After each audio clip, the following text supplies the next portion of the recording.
আমাদের অবজেক্টিভটা কী আছে যে আর আর এল সিরিজে যখন থাকবে তখন কীরকম মানে কাজ হবে, কীরকম পাওয়ার কনজামশন হবে, পাওয়ার ফ্যাক্টর কীরকম টাইপের হবে, মানে লিডিং হবে না ল্যাগিং হবে, এগুলো আমাদেরকে দেখতে হবে। ঠিক আছে, তো সিরিজ সার্কিটে যখন থাকবে তখন কীরকম হবে কানেকশানটা, একটা রেজিস্ট্যান্স থাকবে আর একটা কয়েল থাকবে, এইটা সিরিজে থাকবে। ঠিক আছে, আগের দিন আমি ক্লাসে যেটা পড়াচ্ছিলাম, একটা রেজিস্ট্যান্স একটা ইন্ডাকট্যান্স। ঠিক আছে, এই টোটালটার রেসপেক্টে একটা ভোল্টেজ দেওয়া হবে বা একটা সাপ্লাই দেওয়া হবে, এসি সাপ্লাই, সেটা আমি ধরে নিলাম ভি। ঠিক আছে, এবার যদি ভি সাপ্লাই এর মধ্যে দিই তাহলে দুটোতে আলাদা আলাদা ড্রপ হবে। এর আরের রেসপেক্টে যে ড্রপটা হবে সেটা আমি ধরে নিচ্ছি ভিআর, আর এলের রেসপেক্টে বা ইন্ডাকট্যান্সের রেসপেক্টে যে ড্রপটা হবে সেটা আমি ধরে নিলাম ভিএল।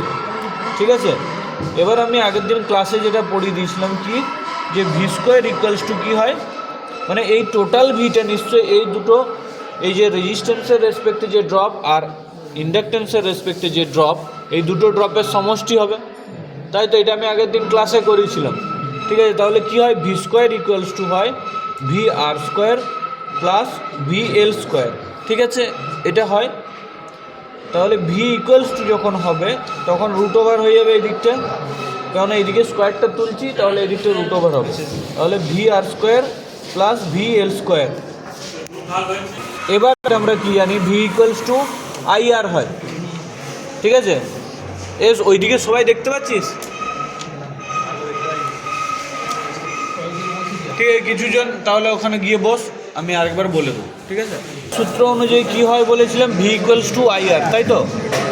তাহলে এখানে রেজিস্ট্যান্সের রেসপেক্টে যে ড্রপটা হচ্ছে সেটা আমরা আই আর লিখতে পারি, আই আর ড্রপ, এই যে ভি আর লেখা আছে, তাহলে এর রেসপেক্টে আমি লিখতে পারি আই ইন্টু আর। এখানে আমি ওই জন্য ভি আরের জায়গায় লিখছি আই আর। ঠিক আছে, তার স্কোয়ার দিলাম। ঠিক আছে, এবার এখানে যে ভি এল আছে, এখানে আমি আরের জায়গায় কি বলেছিলাম, যে এক্সও রেজিস্টিভের মতো কাজ করে। এক্সও হচ্ছে কারেন্টকে অপোজ করে, মানে যেটাকে আমরা কি বলছি, রিয়েক্ট্যান্স। ঠিক আছে, সেই জন্য এখানে ইন্ডাকটিভ রিয়েক্ট্যান্সটা কাজ করবে, যেটা হচ্ছে আমাদেরকে আমরা কি নামে জানি, এক্সএল। তাহলে এখানে কি হবে, V equals to V L equals to কী হবে, এটা যেমন ভি আর ইকুয়ালস টু হয়েছিল আই ইন্টু আর, সেরকম ভি এল ইকুয়ালস টু কী হবে, আই ইন্টু এক্সএল। তাই তো, কেননা এটা হচ্ছে এখানে রেজিস্ট্যান্সের মতোই কাজ করছে। ঠিক আছে, রেজিস্ট্যান্স ল ওয়াইজ বা ওহমের সূত্র ওয়াইজ যেরকম V equals to I R হয়, সেরকম আই ইন্টু এখানে এক্সএল হলো। তাহলে এই এক্সএলটা আমি এখানে বসাবো, আই ইন্টু এক্সএল তার স্কোয়ার। ঠিক আছে, এবার I square R square plus I square XL square. ঠিক আছে, তাহলে এখান থেকে আই স্কোয়ারটা কমন নেবো, আই স্কোয়ার কমন নিলে কি পড়ে থাকছে, আর স্কোয়ার প্লাস এক্সএল স্কোয়ার। ঠিক আছে, আই স্কোয়ারটা যে কমন নেওয়া হয়েছে, আই স্কোয়ারটা যদি বাইরে বের করি রুটের, তাহলে স্কোয়ারটা উঠে যাবে, আই চলে আসবে, root over of R square plus XL square. ঠিক আছে, হয়ে গেল। এবার এখানে কি আছে, ভি সমান আছে, তাহলে আমি এদিকে ভি বাই আই করে দিতে পারি, এই আইতে নিচে নামিয়ে নিয়ে চলে এলাম। তাহলে V by I equals to কী হলো, root over R square plus XL square. এবার এই যে ভি বাই আই সমান আমরা কি জানি, ভি বাই আইটা হচ্ছে V by I equals to হচ্ছে রেজিস্ট্যান্স হয়, কিন্তু যেহেতু সার্কিটটা কি এসি সার্কিট, মানে শুধুমাত্র এখানে রেজিস্টিভ পার্ট নেই তো, ইন্ডাকটিভ পার্টও ঢুকে আছে, সেই জন্য টোটালটাকে বলা হচ্ছে ইম্পিডেন্স, যেটাকে বলা হচ্ছে জেড। ঠিক আছে, তাহলে V by I equals to এখানে হচ্ছে জেড, জেড ইকুয়ালস টু এই জন্য হচ্ছে এখানে আর স্কোয়ার প্লাস এক্সএল স্কোয়ার।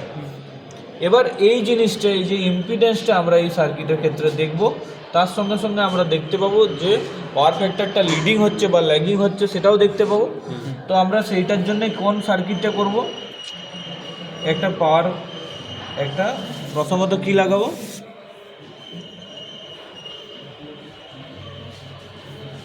একটা করে কয়েল দিলাম, এই কয়েলটা হচ্ছে আমার ওয়াট মিটারের একটা কয়েল, আর তার সঙ্গে একটা আরেকটা কয়েল দিয়ে দিলাম। ঠিক আছে,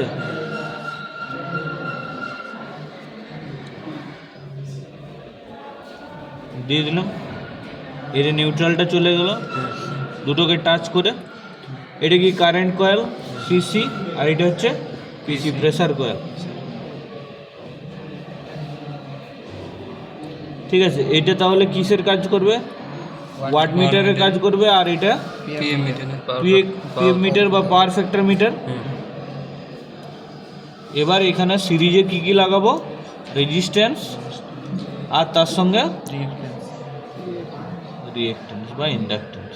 ঠিক আছে, এবার এটাকে কানেক্ট করে দেবো, যে এখানে একটা ভোল্ট মিটার লাগিয়ে দেবো, মিটার আছে, এখানে সাপ্লাই দেবো, এসি সাপ্লাই দিতে হবে। ঠিক আছে, তাহলে হয়ে গেল আমাদের সার্কিট। এবার এখান থেকে আমি রিডিং পেয়ে যাবো, এখানে ভোল্টেজ পাবো, এখানে ওয়াট মিটার ওয়াট কত ওয়াট কনজাম্পশন হচ্ছে সার্কিটে সেটা পাবো, আর এখানে পাওয়ার ফ্যাক্টরটা পেয়ে যাবো। এটা রেজিস্টিভ লোড মানে একটা বাল্ব লাগালেই হবে, আর এখানে ইন্ডাকটিভ লোড মানে আমরা যেটা এই চোক কয়েলটা আছে এই চোকটা লাগাতে পারি। এখানে টিউব লাইট, নর্মালি ফ্লুরোসেন্ট টিউবের চোকটার জন্য এখানে কয়েল আছে পাকানো, এই চোখের মধ্যে কয়েল থাকে, সেই জন্য এটা একটা ইন্ডাকটিভ লোড হিসাবে কাজ করবে। ঠিক আছে, তাহলে এটার জায়গায় এটাকে আমরা লাগাবো, তার সঙ্গে একটা টিউব লাগিয়ে দেবো। ঠিক আছে, তাহলে এটা আমার হবে ইউনিটি পাওয়ার ফ্যাক্টরের কাজ হবে। আর ইন্ডাকটিভ লোড সবসময় ল্যাগিং হয় পাওয়ার ফ্যাক্টর, তাহলে তার দুটোর ইন্টারেকশনের ফলে পাওয়ার ফ্যাক্টরটা কীরকম আসছে সেটা দেখব। এটা হচ্ছে আমাদের কাজ। এবার সার্কিটের কানেকশানটা এই ওয়াইজ করতে পারে, যেরকম ছবিটা করে দিয়েছি এরকম ছবি ওয়াইজ কানেকশানটা কর, আমি ওদেরকে এটা বুঝিয়ে দিচ্ছি। ঠিক আছে।